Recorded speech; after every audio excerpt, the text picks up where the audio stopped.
है लड़की, जल्दी से गाड़ी साफ कर, मुझे जरूरी मीटिंग के लिए जाना है। चाचा की कड़क आवाज हवेली में गूंज उठी। मैं चुपचाप गीला कपड़ा लेकर गाड़ी साफ करने लगी। चाची और उनका बड़ा बेटा अजय हमेशा की तरह मुझे नौकरानी से भी बदतर समझ रहे थे। मैं सिर झुकाकर काम करती रही, लेकिन मेरे मन में बीते दिनों की यादें चल रही थी।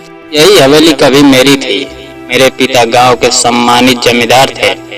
लोग उनकी इज्जत करते थे और उनकी हर बात मानते थे। मेरे दादा के 2 बेटे थे, मेरे पिता और मेरे चाचा। दादा के जाने के बाद दोनों अलग हो गए। चाचा का कारोबार घाटे में चला गया। मेरे पिता हमेशा उनकी मदद करते रहे। बाद में पिता ने उन्हें अपने साथ हवेली में रहने बुला लिया, जबकि माँ को उन पर भरोसा नहीं था।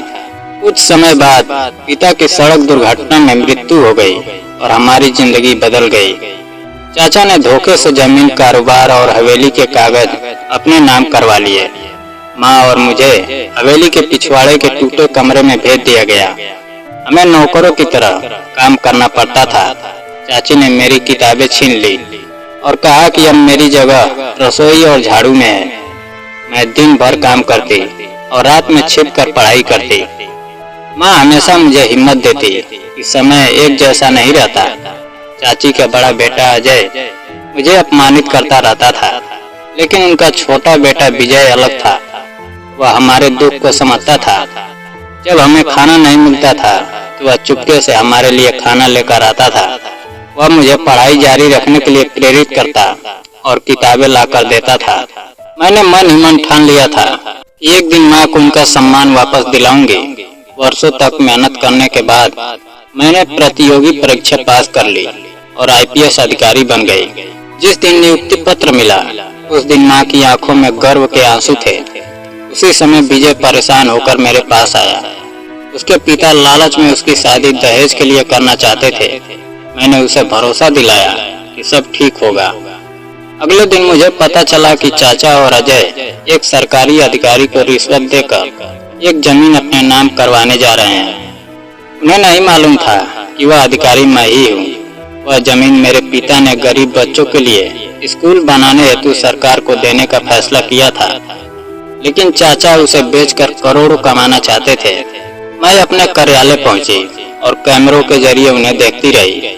वे बैग में पैसे लेकर आए थे और भरोसा कर रहे थे कि अधिकारी को खरीद लेंगे। जब वे मेरे केबिन में पहुंचे तो मैंने कुर्सी घुमाकर अपना चेहरा दिखाया। मुझे देखकर दोनों के होश उड़ गए। मैंने उन्हें याद दिलाया कि मैं वही अंजलि हूँ जिसे उन्होंने नौकरानी बना दिया था।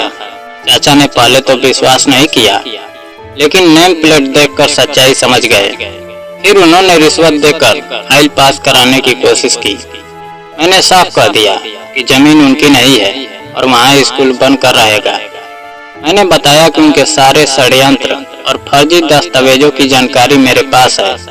यह सुनकर चाचा को दिल का दौरा पड़ गया और वे गिर पड़े। मैंने तुरंत उन्हें अस्पताल भेजा, क्योंकि मेरे लिए इंसानियत सबसे ऊपर थी। दूसरी ओर अजय को रिश्वत देने और फर्जीवाड़े के आरोप में गिरफ्तार कर लिया गया। पूछताछ में उसने सब सच उगल दिया। उसने बताया कि चाचा ने व्यापारियों से मिलकर करोड़ों की डील की थी और सरकारी जमीन हड़पने की योजना बनाई थी। जांच में यह भी साबित हो गया कि हवेली के कागज भी फर्जी तरीके से उनके नाम करवाए गए थे। मैंने कानूनी कार्रवाई शुरू कर दी और मां को उनका अधिकार वापस दिलाया। अस्पताल में चाची को जब सच्चाई का पता चली तो वे टूट गई। उन्होंने मुझसे और मां से माफी मांगी। विजय मेरी सफलता पर गर्व महसूस कर रहा था। डॉक्टरों ने बताया कि चाचा अब जीवन भर व्हीलचेयर पर रह सकते हैं। होश आने पर चाचा फूट फूट कर रोए और अपनी गलतियों के लिए माफी मांगने लगे। मैंने कहा कि यदि उन्हें सच में पश्चाताप है तो माँ से माफी मांगनी होगी, क्योंकि सबसे ज्यादा दर्द उन्होंने माँ को दिया था। बाद में हम सब हवेली लौटे। चाची माँ के पैरों में गिरकर रोने लगी और माँ ने उन्हें माफ कर दिया। माँ ने चाचा को भी माफ कर दिया, क्योंकि उनके दिल में नफरत नहीं थी। हवेली फिर से हमारे अधिकार में आ गई। कुछ समय बाद मैंने पूरे परिवार के सामने विजय से पूछा कि क्या वो मुझसे शादी करेगा। उसने खुशी खुशी हाँ कह दिया। बचपन से ही वह मेरा सच्चा साथी था और हर मुश्किल में मेरे साथ खड़ा रहता था। पूरे गांव की मौजूदगी में हमारी शादी हुई और वर्षों बाद हवेली में खुशियां लौटी। मैंने अपने पिता का सपना पूरा करते हुए उस जमीन पर एक बड़ा स्कूल बनवाया, जहां गरीब बच्चों को शिक्षा मिलने लगी। स्कूल का उद्घाटन करते समय मुझे लगा जैसे पिता कहीं से मुस्कुरा रहे हो। कुछ महीनों बाद अजय जेल से बाहर आया। उसका घमंड खत्म हो चुका था। उसने माँ और मुझसे माफी मांगी और ईमानदारी से जीवन जीने का फैसला किया। धीरे धीरे परिवार के सारे घाव भरने लगे। हवेली में फिर से हंसी लौट आई। अब वहाँ अन्याय नहीं होता था। माँ खुश थी, विजय खुश था और मैं भी संतुष्ट थी, क्योंकि मैंने केवल अपना हक नहीं पाया था, बल्कि अपने पिता का सपना भी पूरा किया था। उस दिन मुझे समझ आया कि सच की राह कठिन जरूर होती है, लेकिन अंत में जीत हमेशा सच और न्याय की होती है। दोस्तों, अगर कहानी पसंद आई हो तो वीडियो को लाइक और चैनल को सब्सक्राइब करना ना भूलें। जय हिंद।